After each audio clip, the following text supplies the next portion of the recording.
Welcome back to Feel Good Breakfast Show. This is Expresso, and you're on S3. And the thing is, this week, all right, back to school. Many students are back to school. But there also are Matric Prelims, and they are approaching fast. Some learners might be seeking guidance on how to effectively prepare and perform at their best. And thankfully, we've got educational psychologist Albert Keat, who I said, Graham, is the first aid kit of any Matric going into prelims today. So let's help out with the Band-Aid that is this fantastic channel. Don't kid yourself, okay? We've got the answer right here.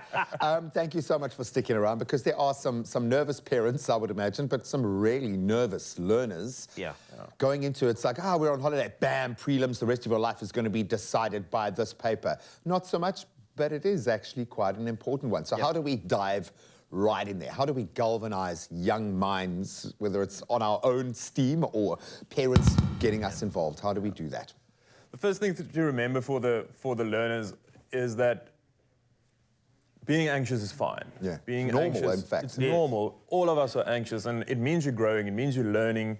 You have to grow out of your comfort zone. For sure. Inside your comfort zone, you're just protecting yourself, getting a bit out there, and through that process, that's creating that bit of anxiety. And use that anxiety, use the excitement, bit of the energy that it gives you. Try and turn it into a positive. Use the positive stress. If you're not uncomfortable, you're not growing. Exactly.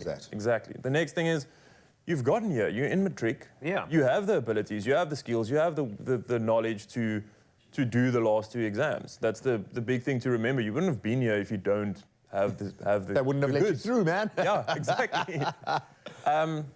The next thing is to approach the prelims as exactly what it is. It's prelims. It's not the big thing. It's not the main exit one.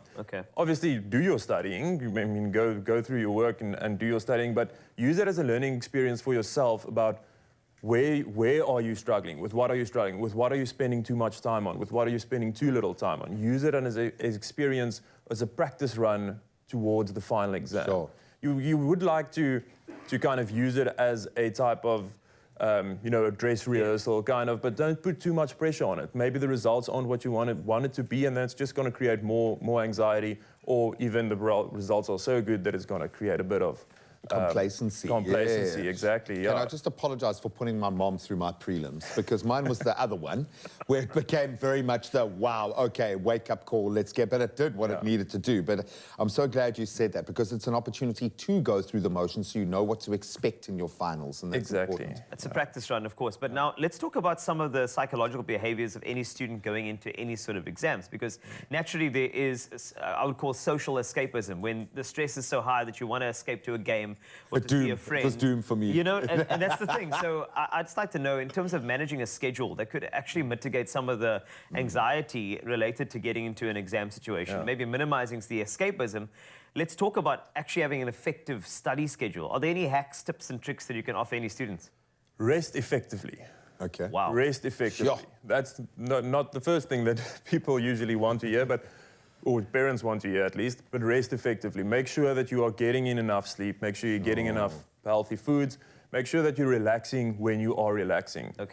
For someone if you're taking a break, put away your books, go to a different location, get out of the room or the place where you study if you can. I know it's not possible for everyone. Possibly get off a tablet or a small screen and give yourself something big to look at. Preferably don't study on that if you can. I know a lot of the technology is going that way and things like that. Because that creates the opportunity to just pop over to something else, YouTube's just there. And all of there it is. Escapism, right? So a lot of the escapism also comes from anxiety. So that's why I said rest effectively. So when you're resting effectively and managing your anxiety, use your support structures, use your family, use your friends, really chat to them about what's bothering you, or just anything else, and get away from the work. Get away from it. Unplug. When you're going to unplug. But then when you're plugging back in, do it. Dial in. And this speaks to, I suppose, two phases here. And I'm speaking to all of you who are just smashing your learning and have got that down, are prepared to get the most out of this process. How do I focus my attention when I'm learning to focus on the stuff that I really need to and not just this mass of kind of box-ticking knowledge, because that kind of speaks to answering a bit more concisely and being a bit more focused and giving the invigilators what they are asking for. I think my big problem is I just vomit all the knowledge on the page, and the poor person, like my history paper would have been all history. Okay, so how do we become focused? Yeah.